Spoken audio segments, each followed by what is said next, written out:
Chris, we're just days away now from the joint U.S.-South Korea military exercises. I mean, what are we expecting here?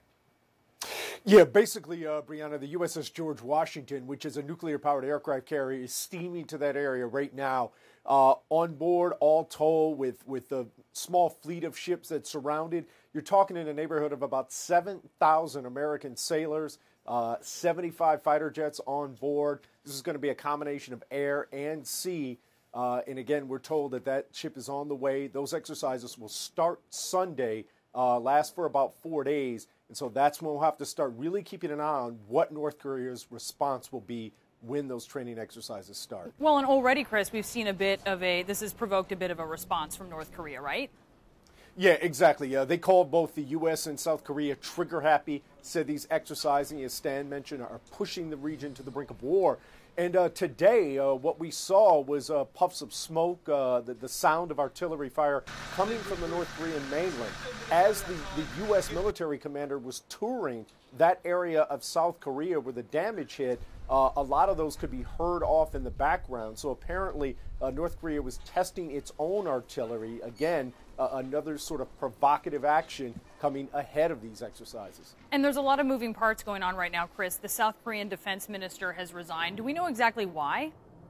Yeah, for the same reason that a defense secretary would resign here in the U.S. People thought the response was too weak and too slow. Thought they missed a chance to sort of respond more strongly to North Korea, and that chance is now passed for now. But everything now is completely changed. When you look at it, they had a plan to cut the size of the Marine Corps. That plan has been scrapped.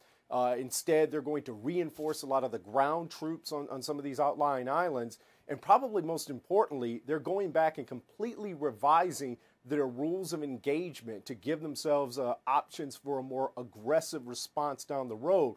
So the next time North Korea fires artillery, it may be a very, very different response from South Korea. And, Chris, one of the angles here that the U.S. is working is they're talking to China. They're asking them to put pressure on North Korea. But is it realistic to expect China to defuse this situation? Yeah, China has some influence, but apparently not enough influence. By that I mean they're omnipotent in that right now they're the only ones feeding North Korea. They're the only ones giving food and energy and supplies to North Korea. So they've got a lot of influence in that respect. But they're impotent in that they can't really truly play their trump card. If they were able to say cut off all aid to North Korea, the regime would most likely collapse, and that would send hundreds of thousands, if not millions, of refugees just streaming into to China. Also, China has an interest. They don't necessarily want North Korea to collapse because that could open the way for South Korea to sort of absorb North Korea and have a unified Korea. Then you're talking about a democratic, pro-American democracy with American troops literally on China's door. Most analysts will tell you that's not exactly in China's interest right now.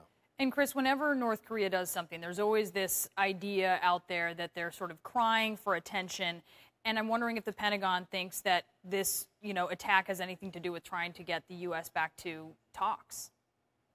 It is, but then again, that puts the president in a tough position in that, his options are sort of bad and worse. I mean, he could go so far as to order a naval blockade of North Korea, but that risks all-out war, and you're talking about tens of thousands of American troops, fighter jets, ships. If he agrees to talks with North Korea, he could come off looking weak, like he caved into the pressure. But if he doesn't agree to talks, there's no reason to believe North Korea is going to stop these attacks anytime soon.